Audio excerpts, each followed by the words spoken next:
नमस्कार. Knowledge basket इंडियामध्ये परत एकदा तुम्हा सर्वांचं खूप खूप मनापासून स्वागत.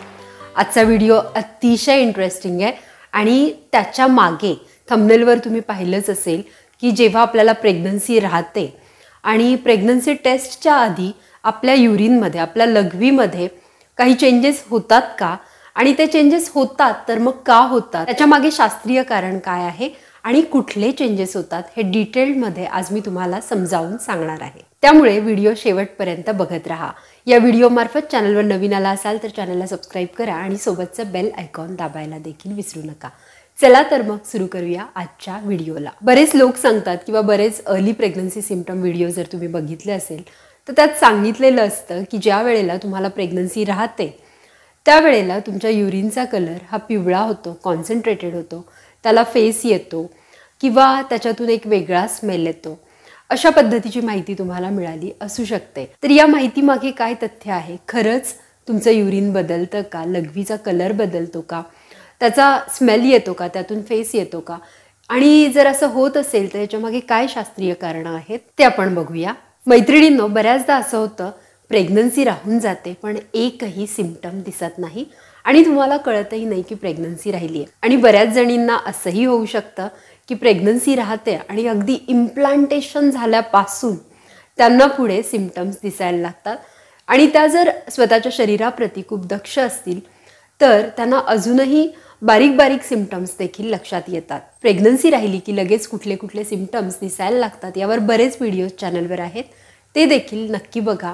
म्हणजे अर्ली प्रेग्नन्सी सिम्पटम्सविषयी अंडरस्टँडिंग तुमचं वाढेल आणि हे सिम्पटम्स समजून घ्यायला तुम्हाला सोपं जाईल. आता मैत्रिणींनो, आपण युरिनमधल्या चेंजेसबद्दल बोलूया.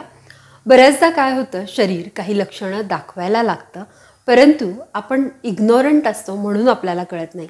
तर आपल्या युरिनमध्ये काय चेंजेस होतात आणि ते का होतात हे आपण सायंटिफिकली समजून घेऊया.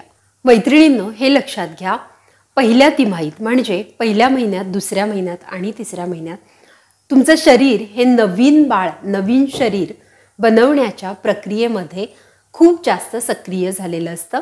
त्याच्यामध्ये खूप जास्त ॲक्टिव्हिटीज वाढलेल्या असतात, रक्ताभिसरण देखील वाढलेलं असतं. कारण हे लक्षात घ्या, पहिल्या 3 महिन्यातच बाळाची ग्रोथ म्हणजे बाळाचा हा ढाचा, साचा तयार होतो आणि त्यानंतरच्या काळात जे काही होतं ते या साच्याचा विकास होतो. म्हणजे बाळाचं बेसिक शरीर जे असतं, बेसिक ऑर्गन्स जे असतात ते पहिल्या 3 महिन्यात बनतात.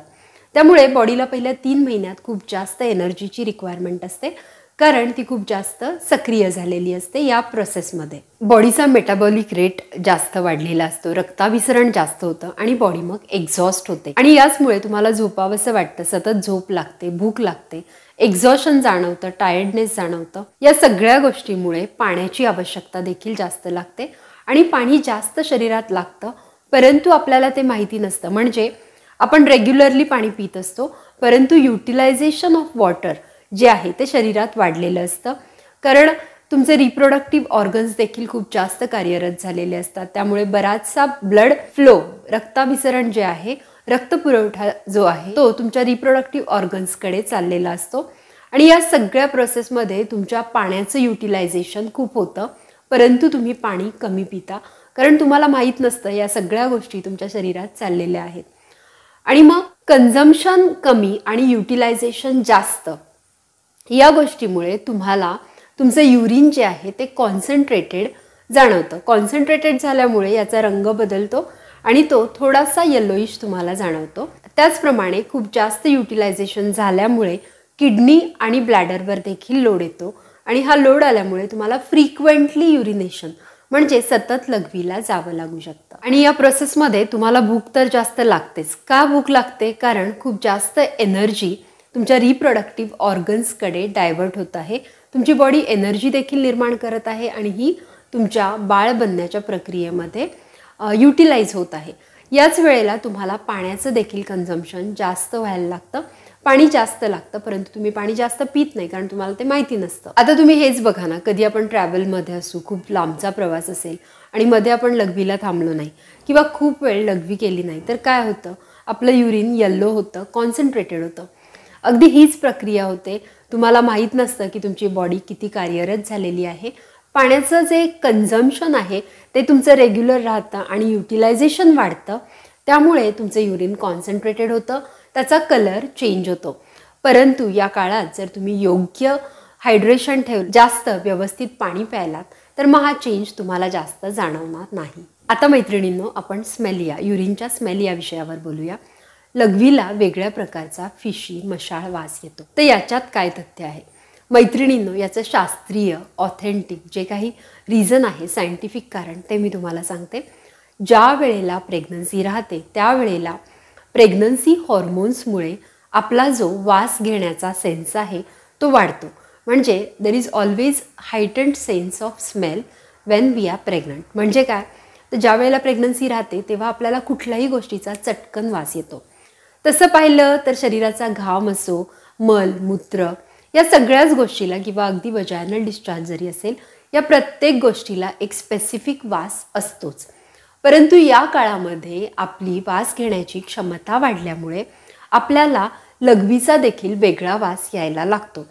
आणि म्हणूनच असं म्हटलं जातं की ज्या वेळेला प्रेग्नन्सी राहते त्यावेळेला लघवीचा वास बदलतो. परंतु तसं झालेलं नसतं, आपली वास घेण्याची क्षमता ही वाढलेली असते. मैत्रिणींनो, युरिनमध्ये, लघवीमध्ये हे चेंजेस होण्यामागे अजूनही काही फॅक्टर्स जबाबदार असतात. त्यापैकी पहिला फॅक्टर म्हणजे जर तुम्ही मल्टीविटॅमिन गोळ्या किंवा कुठल्या सप्लिमेंट्स तुम्ही घेत असाल तर त्या गोळ्यांचा रंग देखील लघवीमध्ये उतरू शकतो आणि युरिन येल्लो किंवा कॉन्सन्ट्रेटेड होऊ शकतं. अजून एक फॅक्टर म्हणजे मी खूप काम केलं, एक्झॉस्ट झालात आणि खूप वेळासाठी तुम्ही जर पाणी नाही प्यायलात तरी देखील युरिन कॉन्सन्ट्रेटेड, येल्लो किंवा जास्त स्मेल असलेलं असू शकतं. मैत्रिणींनो, आशा करते तुम्हाला युरिनच्या या चेंजेस संदर्भात सायंटिफिकली, शास्त्रीयदृष्ट्या तुमचं अंडरस्टँडिंग वाढलं असेल. व्हिडिओ तुम्हाला युजफुल वाटला असेल तर जास्तीत जास्त मैत्रिणींबरोबर हा व्हिडिओ शेअर करा आणि अशा छान छान नवनवीन शास्त्रीय माहितीपूर्ण व्हिडिओसाठी नॉलेज बास्केट इंडियाला सबस्क्राईब करा. चला तर मग परत भेटूया अशाच एका छानशा विषयासह. तोपर्यंत stay healthy, stay positive and stay connected. Thank you.